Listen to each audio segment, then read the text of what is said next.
Sir, Keralam ഇരുട്ടിലാണ്ട ഒരു കാലം നേരത്തെ ഉണ്ടായിരുന്നു എന്നുള്ളത് നമുക്കറിയാം. അതിന് മാറ്റങ്ങൾ വന്നു. വൈദ്യുതി രംഗം നല്ല നിലയിൽ അഭിവൃദ്ധിപ്പെട്ടു പോവുകയാണ്. 2016-21 കാലത്ത് 400 മെഗാവാട്ട് വൈദ്യുതിയാണ് അധികമായി ഉൽപ്പാദിപ്പിക്കാനായത്.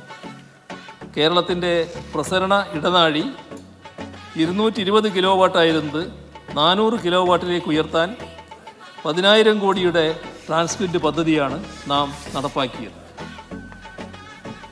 സർ, ഇതിൻ്റെ ഭാഗമായി Thrissur Areekode 400 kV line 2019 commission ചെയ്തു.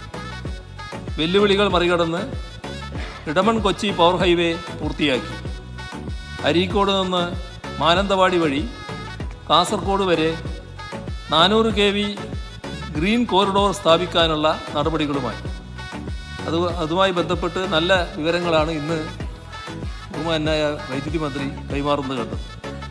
തിരുനെൽവേലി ഇടമൺ 400 kV അന്തർ സംസ്ഥാന കോറിഡോറും തമിഴ്നാട്ടിലെ പുഗലൂർ നിന്ന് തൃശ്ശൂരിലേക്കുള്ള HVDC ലൈനും പൂർത്തിയാക്കി.